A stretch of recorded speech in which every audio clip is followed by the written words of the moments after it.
오늘의 이야기는 너무 스포일러라 잘리기 전에 보시길 추천드립니다. 진짜 맨 마지막엔 망치 한 대 맞은 느낌이 드실 것이라 장담하는데요. 혹시 한지민이 연기한 소미와 이정은이 연기한 영애라는 캐릭터는 기획 단계에 없었다는 사실 알고 계신가요? 천국보다 아름다운이라는 드라마는 배우 김혜자라는 이름을 중심으로 기획되었습니다. 시작부터 이 드라마는 특별한 의미를 가지고 있는데요. 김혜자는 이 드라마가 제 마지막 작품이 될 수도 있어요 라는 이야기를 남겼는데요. 김혜자는 드라마의 기획안을 접하고 남편 낙준을 연기할 배우로 손석구가 어떠냐는 제안을 먼저 했다고 밝혔는데요. 해당 드라마의 감독은 김석윤 감독으로 눈이 부시게와 나의 해방일지를 연출했었죠. 김혜자는 구씨 역할로 개성 강한 연기를 선보인 손석구를 눈여겨봤다고 밝혔는데요. 그렇게 오히려 손석구의 캐스팅은 김혜자가 먼저 제안을 했다고 합니다. 자신의 남편 역할로 잘해줄 것이라 믿었고 이 같은 뜻을 접한 손석구 역시 망설임 없이 출연을 수락했다고 합니다. 이 네 배우의 조합은 단순한 캐스팅이 아니었는데요. 한지민은 김혜자 선생님이 하신다기에 배역이 없으면 스태프로라도 돕고 싶었다고 말했죠.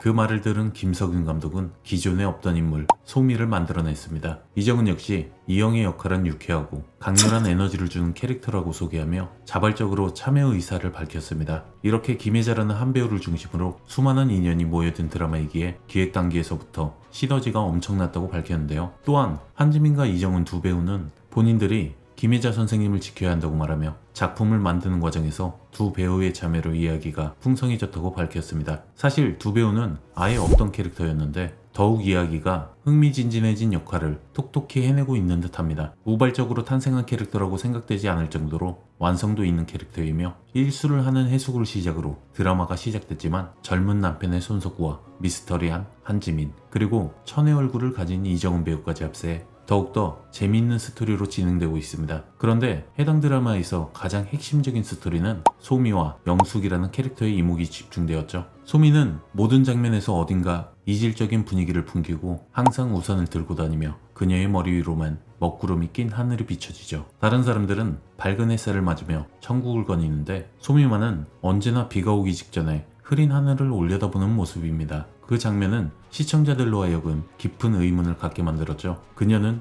누구일까요? 그리고 왜 천국이라는 공간에서조차 혼자 방치된 것일까요? 시간상의 스토리를 하나씩 짚어보면 낙준이 소미를 전철에서 만난 장면에서 처음 출근을 하는데 전철에서 소미를 만났다고 하는 장면이 있었죠. 그런데 처음이라는 단어가 두 가지 의미가 포함되어 있는데요. 낙준이 천국에서 일을 처음 배정받았을 때의 처음 한 일, 그리고 배달부의 일을 처음 한 일. 낙준의 입장에선 두 번째의 일인 배달부의 일을 처음 한 것도 처음이라고 표현할 수 있는데요. 결국 낙준의 입장에서 배달부의 일은 처음이지만 시청자들이 보기에 그 단어는 낙준이 죽고 난 후 처음 한 일이라고 느낄 수 있도록 장치를 해둔 것이라고 생각하는데요. 낙준이 죽고 1년이 지난 시점에 해숙이 사망하게 되었죠. 만약 진짜 낙준이 처음 사망한 시점 기준이 맞다면 소미는 1년 동안 천국 안에서 방황을 한 셈이기에 그 부분은 도저히 불가능하다고 볼 수 있죠. 이미 이탈자로 발견되었던 남성도 곧바로 잡힌 것만 보아도 1년이란 시간은 매우 길기 때문인데요. 영애가 마치 소미인 것처럼 반복적으로 그려지는 모습을 보면 어쩌면 소미는 영애의 일부분이 아니라 갓난아기일 수도 있어 보입니다. 아직 이름도 모르는 것을 보면 갓난아기라기보다 태아에 가까운 모습처럼 보여지는데요. 해숙의 주머니에 손을 넣은 것도 그런 해석의 연장선입니다. 그 장면에서 소미의 손은 무언가를 찾기 위해 움직이기보단 막연한 본능에 따라 조심스럽게 안쪽을 더듬는 듯한 모습이었습니다. 마치 자궁 안에서 안전하게 있던 아이가 안전한 곳을 찾는 것처럼 말이죠. 드라마 중간 해숙이 우리 영애가 왜 아기가 됐냐는 말까지 했었죠. 해숙이 소미를 바라보고 했던 그 말은 단순한 혼동이 아니라 실제의 모습을 이야기한 것이었습니다. 저도 세 번째 보다 보니 와, 이건 진짜 이게 맞겠다라는 생각이 번쩍 들었는데요. 하지만 진짜 의문은 그 다음부터 시작되죠. 드라마 속 천국은 철저한 시스템으로 운영되는 공간입니다. 누구든 죽음을 맞이하면 그 생애의 정보를 바탕으로 천국인지 지옥인지가 결정되며 도착한 사람들은 모두 새로운 옷으로 갈아입고 맑은 하늘 아래에서 새로운 삶을 시작하는데요. 드라마 속에선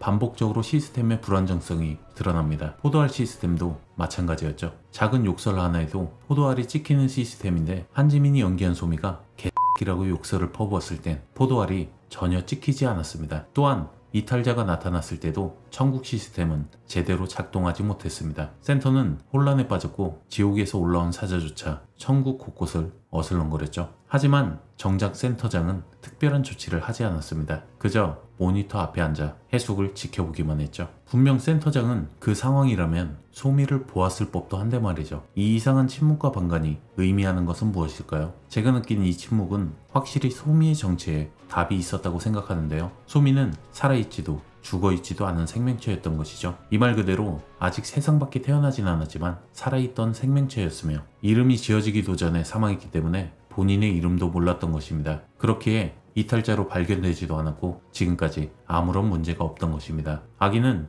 처음 본 걸 그대로 습득하는 모습을 모든 분들이 알고 계실 듯한데요. 그렇게 본인이 영예라고 인식한 그 순간 영예로 빙의한 듯 행동했던 것입니다. 그리고 강아지들은 소미에게서 다른 냄새가 난다고 했는데요. 한 번도 맡아보지 못했던 특이한 냄새. 그런데 소미에게서만 맡아볼 수 있는 냄새. 이제 시청자분들도 납득하셨을 것이라 예상이 됩니다. 엄마의 뱃속에 있던 태아의 냄새는 그 누구도 맡아볼 수 없는 냄새이죠. 그렇게 강아지들은 소미를 이상한 듯 바라본 것입니다. 다시 보니 소미가 바라보던 꽃도 시들어 죽은 꽃과 완벽히 피어난 꽃이 공존한 것도 그것을 의미한 듯 보여졌는데요. 살아있었지만 이름이 없었고 아직 태어나지 않은 그 상태를 꽃과 비유해 복선으로 그려진 듯 보여지죠. 그리고 지옥역에 밀려나가는 사람들에게 휩쓸려 지옥역에 내리게 될 뻔했던 소미는 아주 미세한 영혼이었기에 같이 빨려나갈 뻔했던 것이며 아직 영혼 자체도 완성되지 않은 소미를 보고 낙준도 본능적으로 지나칠 수가 없던 것입니다. 또한 소미 위의 먹구름도 단순한 배경이 아니라 존재의 불안정함을 시청자들에게 시각적으로 전달하는 장치인 듯한데요. 그러면 여기서 시청자들이 궁금해하실 것이라 생각이 드는 장면이 있죠. 바로 그럼 영예는 어떻게 된 것이지? 라는 생각 말입니다. 도대체 왜 영예는 지옥에 가게 된 걸까? 무당집에서 뛰쳐나가 그대로 스스로 목숨을 끊은 것일까? 뭐 이런 생각이 드는 게 당연합니다. 그런데 스스로 목숨을 끊었다면 차 사고의 장면이 나왔을 테지만 그 모습은 나오지 않았고 사고의 장면은 소리로만 나오며 시청자들이 그 장면을 연상하게 만들었습니다. 여기에서 소미의 정체와 천국의 시스템의 오류가 복합되어진 결정적인 스토리가 연계된 듯한데요. 영예는 무당집에서 뛰쳐나가 아이를 뱃속에 뺀 엄마를 구하려다가 그 사고로 사망하게 됐으나 시스템의 오류로 인해 영예가 스스로 목숨을 끊기로 마음을 먹은 상태였기에 스스로 죽은 것이라는 오류가 심어진 듯합니다. 사실은 사람을 구하려고 한 행동이었는데 마치 스스로 죽은 것이라고 시스템은 받아들인 것이죠. 천국의 시스템은 확실한 것처럼 비춰졌지만 사실 알고 보면 오류가 가득한 세상인 것만 같은데요. 이미 서하만의 천국에서 많은 오류들이 발견된 것만 보아도 영예의 죽음은 오류임이 틀림없어 보입니다. 그리고 진짜 소름 끼치는 사실이 한 가지 더 있습니다. 모든 사람들의 옷이 바뀐 것이라고 생각을 했는데 낙준의 옷은 천국의 사람들에겐 항상 같은 옷이었습니다. 매번 같은 옷이 맞았죠. 그런데 지상에 내려가 현실의 사람을 마주했을 때 곧바로 옷이 바뀌었었는데요. 소미와 단 둘이 있을 때도 옷이 바뀌었습니다. 단 둘이 있을 때만 말이죠. 앞으로 보여줄 나무늘차도 더욱 재미있게 시청할 수 있을 듯하죠. 오늘의 이야기가 공감이 되셨다면 구독, 좋아요 부탁드립니다. 지금까지 매거무비였습니다.